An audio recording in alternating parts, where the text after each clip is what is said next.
Hello friends, welcome to your S Pal news. और इसमें लेके आया हूँ आपके लिए कुछ जानकारी जो कि पता है हमें किसी से दूसरे से जानकारी लेते समय या डॉक्टर को बताते समय कुछ बीमारी होती हैं बॉडी के अंदर लग जाती हैं, पता ही नहीं लगता। और जितनी भी शादियाँ अभी हुई हैं लॉकडाउन में, अभी अधिकतर शादी हुई हैं, तो उन लोगों को भी ये सब कुछ पता होना चाहिए। शादी हो जाती हैं, परेशानी बाद में सामने आती हैं, तो ये इन सब चीज़ों से बचने के लिए आपको इस वीडियो को पूरा देखना पड़ेगा। पूरा देखिए और समझिए। तो सेक्स के वजह से हो सकती हैं 4 खतरनाक बीमारी।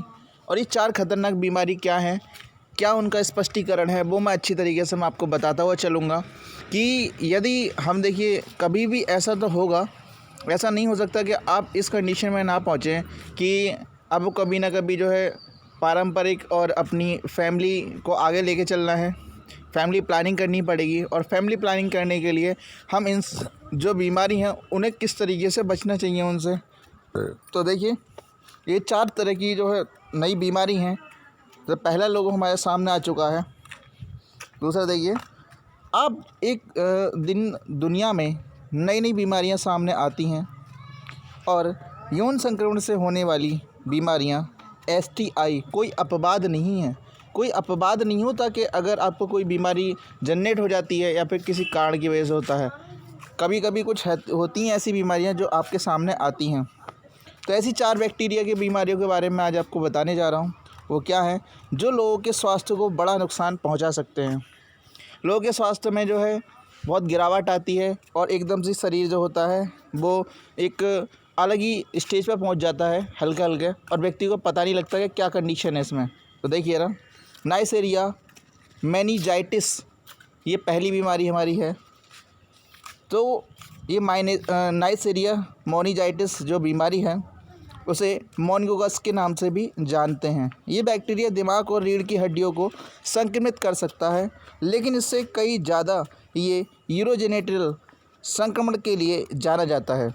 70 के दशक का अध्ययन बताता है कि कैसे एक चिंपैंजी के नाक और गले से होता हुआ ये बैक्टीरिया उसके जननांग तक पहुंच गया था और उसे यूरेथ्रल संक्रमण हुआ था। यूरेथ्रल का मतलब है कि आप जब यूरिन का बाहर की ओर बॉडी के अंदर जाता है, मतलब बॉडी से बाहर सिक्रीशन हम करते हैं, जितना भी आपके अंदर यूरिन बनता है तो एक यूरिन ब्लैडर के अंदर से होता हुआ बाहर की ओर जाता है, ठीक है ना।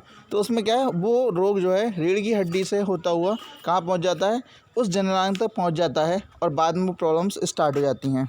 तो पहली प्रॉब्लम आपको समझ में आई, नाइसेरिया मेनिंजाइटिस, ठीक है। नेक्स्ट देखिए, दूसरी प्रॉब्लम के बारे में हम जानने जा रहे हैं। लगभग 5 से 10% नौजवानों में नाइसेरिया मेनिंजाइटिस बैक्टीरिया गले या नाक के माध्यम से पहुंचते हैं।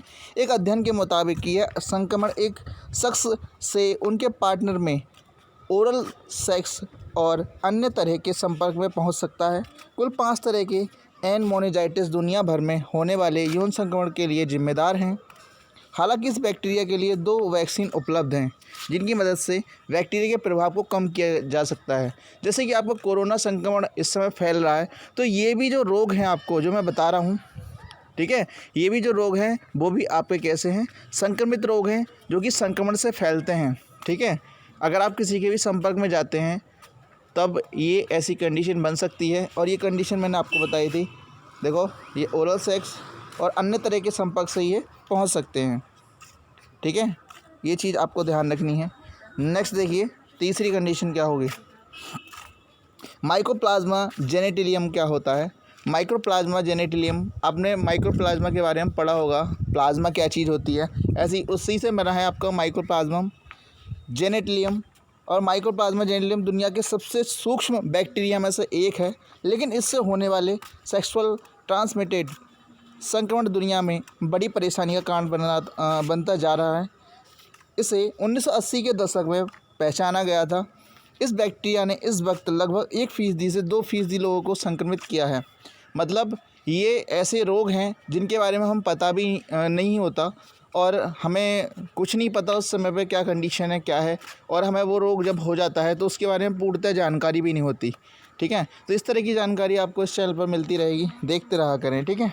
आगे चलते हैं, नेक्स्ट पॉइंट, कंडीशन आगे वाली, खासकर ये युवा और वयस्कों में ज़्यादा तेज़ी से फैलता है।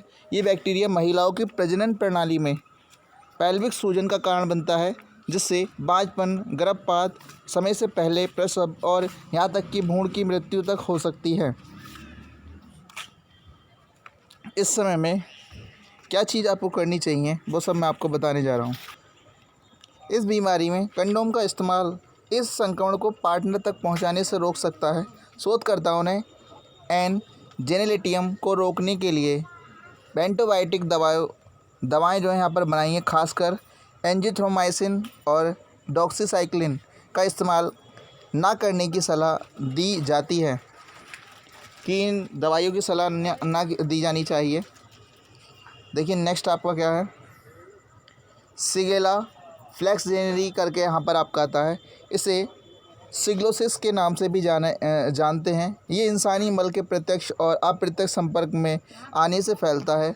इस संपर्क के बाद पेट में दर्द, तेज डायरिया जैसी शिकायतें होती हैं और इस तरह से बैक्टीरिया अपना संक्रमण आगे तक लेके जाता है। वैज्ञानिकों का मानना है कि एस फ्लैक्सजेनेरी मूल रूप से ओरल सेक्स और अनल सेक्स के जरिए फैलता है। दुनिया भर में इसके संक्रमण के मामले तेज़ी से सामने आ रहे हैं। नेक्स्ट देखिए, लियोग्रैफिनुलोमा और बेनरोम एलजीबी करके ये आपका आता है। कैलिमाइडिया ट्रोकोमैटिस के असामान्य तनाव के कारण होने वाला यह STI सेक्सुअल ट्रांसमिटेड इन्फेक्शन भयानक संक्रमण का कारण बन सकता है। LGB के संक्रमण के कारण अस्थायी पिंपल, जननांग में अल्सर की परेशानी हो सकती है और फिर इसका बैक्टीरिया शरीर के लसिका तंत्र पर आक्रमण कर देता है। रेक्टल संक्रमण आंत से जुड़ी बीमारियां दे सकते हैं। मलाशय की गंभीर बीमारियों का कारण हो सकता है। पिछले एक दशक से LGB यूरोप और उत्तरी अमेरिका में तेज़ी से बढ़ता आ रहा है। ख़ास तौर पर इसका बैक्टीरिया शरीर के लसिका तंत्र पर आक्रमण करता है। रेक्टल संक्रमण आंत से जुड़ी बीमारियां जो है यहाँ पर हो सकती हैं, पर ये बीमारियां जो हैं बाइसेक्सुअल और गे लोगों में आम होती जा रही हैं। ठीक है, तो ये जानकारी आपको यहाँ पर ध्यान रखनी है। वीडियो को लाइक करें, शेयर करें और चैनल को सब्सक्राइब करें। ओके, थैंक यू, धन्यवाद।